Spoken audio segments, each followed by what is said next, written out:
Welcome to this very special edition of the KJ Masterclass Live, the show which ensures that you profit from your time spent here with experts, either through their industry insights, information, or simply learning from them. And today we have Sharon Dunlevy. She is an educational advocate for children in foster care. It's her mission to bring the educational needs of children in foster care to the attention of those who can change policies and practices. She is also a speaker and influencer. Welcome to the show, Sharon. Thank you, KJ. It's really great to be here. You are welcome. Welcome to the show. Welcome to India in this online form, Sharon. And I'm sure not just in India, but a lot of people across the globe will benefit from what we are going to talk right now. We'll be talking about the educational success for foster children, uh, how that can be achieved, and we'll be talking about. But before that, first, Sharon, let's understand a bit about your background, your journey, so that the Sure. audience learns a bit more about who they are listening to. Absolutely. So I actually started as a children's minister in a Christian church here in the U.S. And I did that for about 20 years. Really loved serving the families and the children. Always had a heart for special needs children, especially. I have a background in special education. And I did that for 20 years. And then I really just wanted to branch out and help other more vulnerable children out in the community. And so I started working with various different types of agencies and things and sort of kind of just slid into foster care. It was a position that opened up. They were looking for an educational advocate. It was a licensing agency here in Indiana, and they were looking for an educational advocate, somebody who could knew about foster care laws, knew about special education laws, and it was just a perfect fit. So I started to do that. That was pre-COVID. Had a grant, and we were serving. I served about 200 children in our agency. They were on my caseload, and I would just make sure that they were educational needs were being met here in Indiana. And from there, the grant ran out. I was staying at the agency for another year, and then they decided to eliminate the position, but and COVID hit. So I just kind of went out on my own. And so now what I do is I have been teaching nationally uh, to foster parents how to be educational advocates for the children in their care. Since most states don't have educational advocates for foster children, our foster parents need to know how to advocate. And so that's what I do. Right. And what does an educational advocate do? What is it that they do that others cannot do?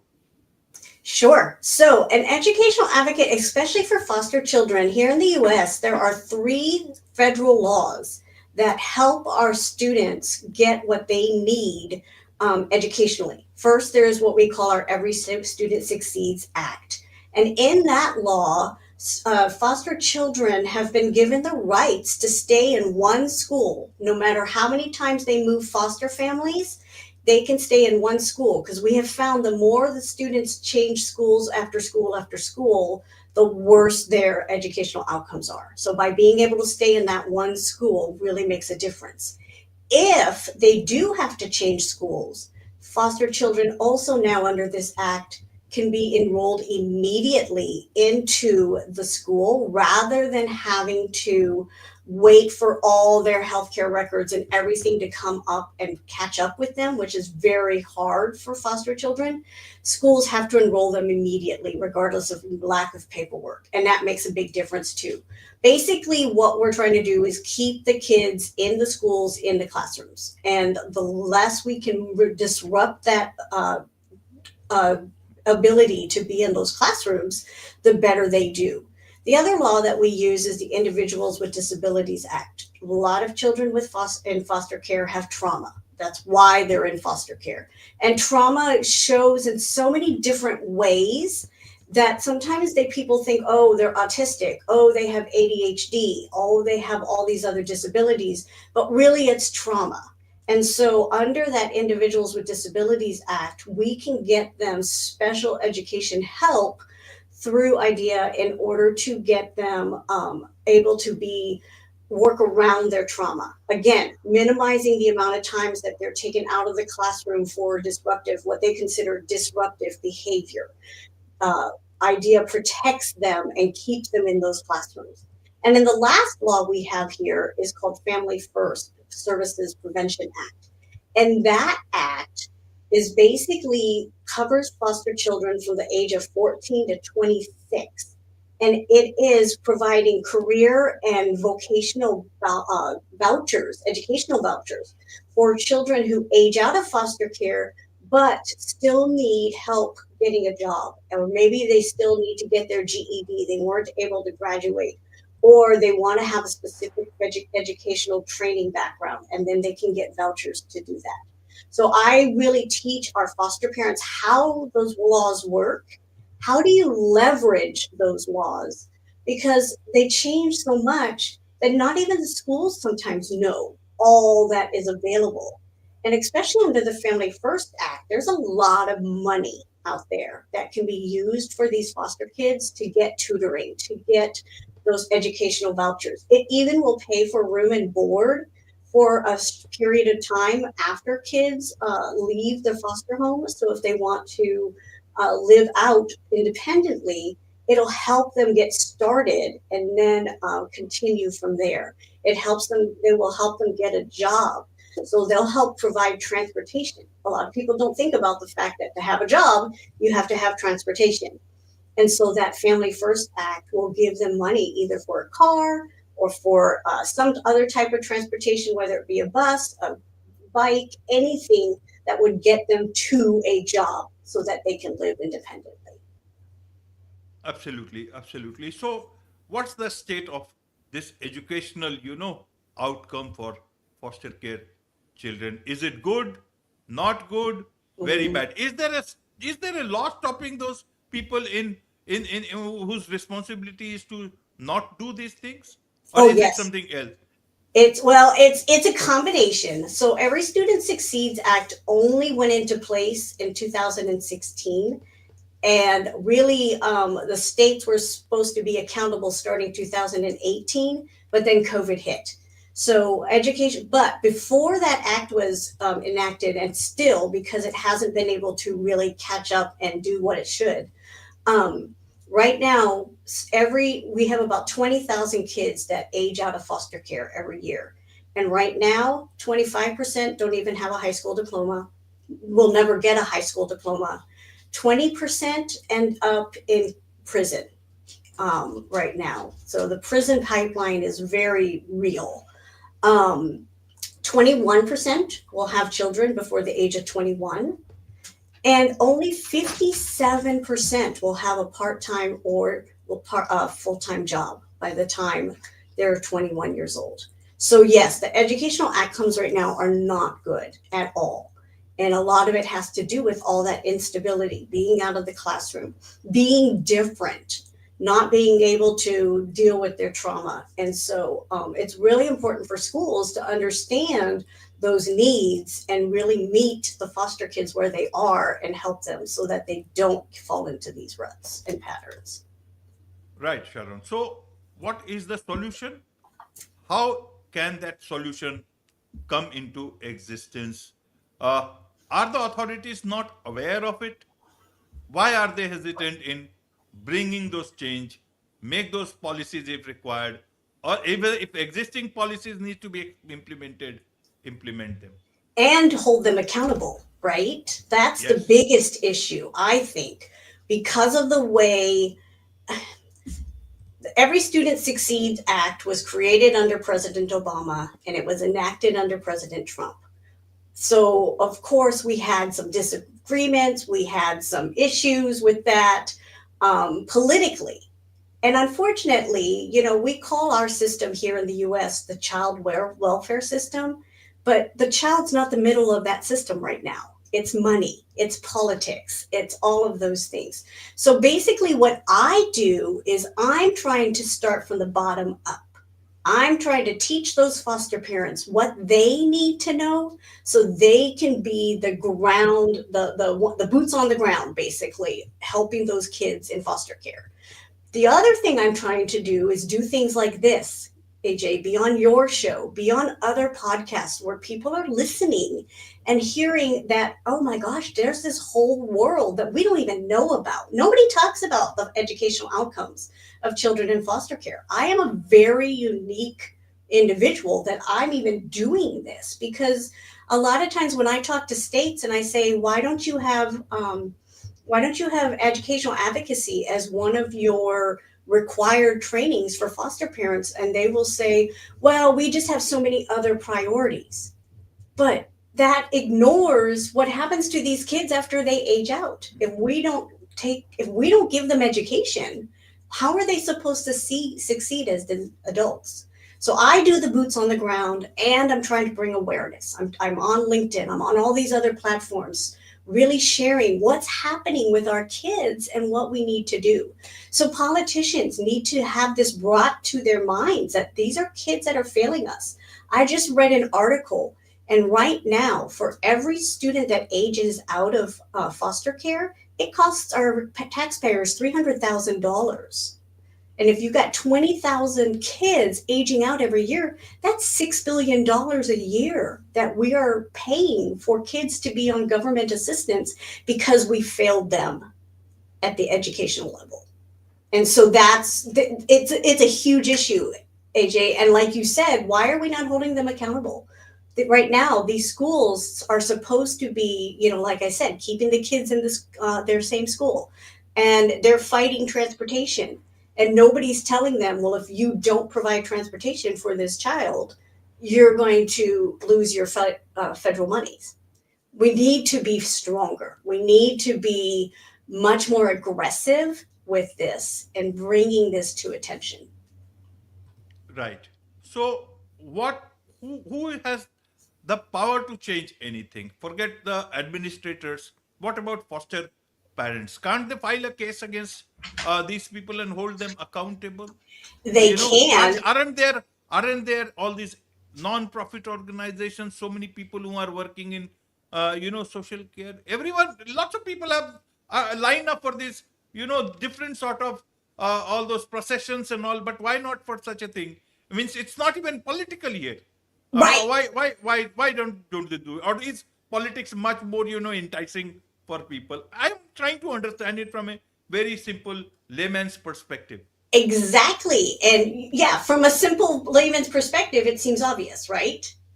But the problem is getting, we do have some nonprofit organizations. It's inconsistent throughout the state. So, like here in Indiana, we have a great organization that helps with things like that, bringing cases, covering those costs, because for a lot of the foster parents, they can't cover that cost. I mean, they don't make money being foster parents. I don't care what anybody says. They barely make enough to cover the daily living cost of a child in their home. They do this because they love the kids, not because they're trying to make money. So you have to have those nonprofits or somebody. Now in Indiana, a law was passed a couple of years ago where every child in foster care has a special counsel. So now they do have a lawyer on their case team, but that's not true across all the states again. So it does seem very obvious, but I think people just don't even talk about foster kids to know that this is a problem. They know foster kids exist. They know that they're there. They don't know what's really happening in the system. And the other thing is, we have lots of churches in the U.S. The U.S. is predominantly Christian. We should be getting these churches to reach out, to have support groups for foster parents, to really embrace kids. One of the reasons I left my children's ministry position was I wanted to start a special education ministry at my church, and they didn't want me to do it. Why? So that's when I said, I'm going to go out and serve other kids. I'm still serving God, but I'm having to do it on my own because I don't have that backing. So yeah, it's all about awareness. Let's talk about what's happening with these foster kids. Let's talk about how much this is costing us, how much it's costing them. We're failing these kids massively because we're not talking about it. So who will take care of these kids? Are they children of lesser God? I'm sorry. Who will take care of such kids in terms of their future, in terms of education? What I asked was, are they children of a lesser God? Right. No. Right. They are the most important, right? It doesn't matter where a child comes from. It doesn't matter who their parents are. It doesn't matter who anybody is. We are all children of God. I don't care what your religion is. I don't care even if you don't believe in God. We're all from this same earth. We all have the same needs. We all need to be loved. We all need to be successful. We all want to do well in our life. Now, whether that is serving others, whether it's making a ton of money, whatever, we all have our own values, we all have our own dreams. And no, they're not lesser, they're not. And and I think you're right, AJ. People think that, oh well, they're just children of drug addicts, oh they're just children whose parents are poor. Well, first of all, we shouldn't even be removing children from a family that's poor. We should be fixing the poverty that's causing these families to be poor, rather than taking their kids out and leaving the parents as poor and then putting the kids somewhere else. Why are we not fixing these things at a systemic level? And who suffers is the kids. Mhm. Absolutely, absolutely, Sharon. So, in a nutshell, what is it that you are doing? What is it that more needs to be done? Who is it who will do it? What does the future look like? Will the coming of President Trump, will that change it, or things look do not so good? So, with the coming of President Trump, there is a lot of discussion because he wants to get rid of the Department of Education. Right now, every Student Succeeds Act and Individuals with Disabilities Act is under the Department of Education. We already have a problem with oversight because of the way it was enacted and all of that. If we get rid of that Department of Ed, every state is supposed to be enacting these laws and holding their people accountable. I don't trust that at a state level. I just don't. It's not even happening perfectly at the federal level, but at least at the federal level, we could have a little bit of leverage, right? But if you're going to tell each state that, yes, you have to hold these people accountable, they're not going to. They're just not. So it has to be the boots on the ground. It has to be people like me who's training those foster parents, who's going to the state departments. This is what I'm doing. So I have a contract with the state of Ohio. I am working on creating contracts with other states. Get me in there. Let me either write your curriculum about educational advocacy, let me train them, let me train your trainers, whatever. But let's get these foster parents the knowledge they need in order to do the best for their kids because they don't know about these laws. They just don't because nobody knows about them. So let's do that. Let's get those boots on the ground. Let's get churches talking about foster care and how can we change this. I actually have a conversation just today from a former pastor friend of mine. He's like, I need to know how my church can help foster kids this Christmas. Yes, that's what I want, right? I want them to think those things. I had another church that just sent me a donation for my business because of the work I'm doing. That's what it needs to happen. And I don't need donations. I need people who want to partner with me to figure out how we get this out here. How do we really get these people talking about the fact that these kids are being failed, that they're not given the chance of anybody else?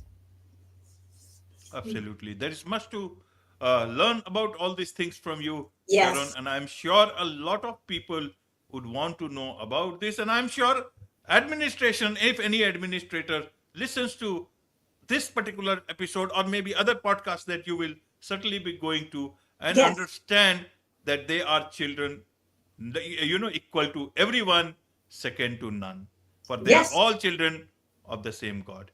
What Absolutely. so be that as it may, a lot of people who would want to connect with you, uh, Mhm. what's the best way for them to do so?